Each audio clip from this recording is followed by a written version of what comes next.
കുശുമ്പാണ് guys, കുശുമ്പ്. നമ്മളിപ്പോൾ സ്വന്തമായിട്ട് ഇങ്ങനെ ഹലോ ഗായ്സ് നമസ്കാരം. അപ്പോൾ ഇന്ന് ഞാൻ നമസ്കാരം പറഞ്ഞത് എന്താണെന്നറിയോ? ചിലർക്കൊക്കെ എൻ്റെ വീഡിയോ കാണുമ്പോൾ ഇവള് ഗൈസ് എന്നൊക്കെ പറഞ്ഞ് വീഡിയോ ഇടുന്നില്ലേ, അങ്ങനെയൊക്കെ പറഞ്ഞ് കുറച്ച് ആൾക്കാരുണ്ട്. അവർക്കെന്ന് വെച്ചാൽ കുശുമ്പാണ് ഗൈസ്, കുശുമ്പ്.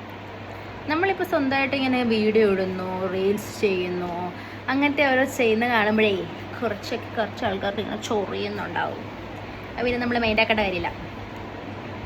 മാന്തി കൊടുക്കാൻ ഇങ്ങനെ കുറേ ആൾക്കാരുള്ളത് കൊണ്ട് ചൊറിയട്ടെ. ഇനി ഇപ്പം ഞാനിങ്ങനെ ഒരു വീഡിയോ ഇടാൻ കാരണം എന്താണെന്ന് വെച്ചാൽ, ഈ ദുഷ്ട മനസ്സുള്ള ആൾക്കാരുണ്ടല്ലോ, ഇവർ ദുഷ്ടത്തരങ്ങളെ കാണിക്കത്തുള്ളൂ, അത് വേറെ കാര്യം.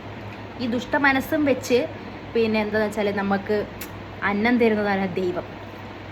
ഈ അന്നത്തെയും നിന്ദിച്ച് അന്നത്തെ അപമാനിച്ച് കഴിക്കാതെ പോകുന്ന കുറച്ച് ആൾക്കാർ, അവർ അമ്പലത്തിലേക്ക് പോകും ദൈവത്തിനോട് പ്രാർത്ഥിക്കാൻ.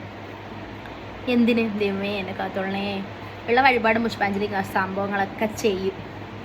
ഈ മനസ്സിൽ ദുഷ്ടത വെച്ചിട്ട് അമ്പലത്തിൽ പോയി പ്രാർത്ഥിച്ചിട്ട് എന്ത് കിട്ടാനാ നിങ്ങൾക്കൊക്കെ?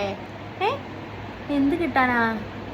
ആദ്യം നിങ്ങളുടെ ആ മനസ്സിലെ ദുഷ്ടത്തരങ്ങ് മാറ്റും.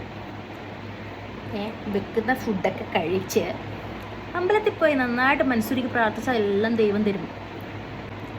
പിന്നെ ഇങ്ങനെ വെച്ചിട്ട് അമ്പലത്തിൽ പോയിട്ട് ഉള്ള വഴിപാടുകളൊന്നും ചെയ്തിട്ട് ഒരു കാര്യമില്ല ഗൈസ്. പിന്നെ ഇതിന് പുറകെ നിന്ന് താങ്ങിക്കൊടുക്കാനേ കുറച്ച് ആൾക്കാരുള്ളത് കൊണ്ടാണ് ഇവർക്ക് ഇങ്ങനെ ഒരു അഹങ്കാരം. അത് മനസ്സിലാക്കണം നിങ്ങൾ. അപ്പം എനിക്ക് ഒന്നേ പറയാനുള്ളൂ, നന്നായി കൂടെ ഇതിനൊക്കെ. Okay, by.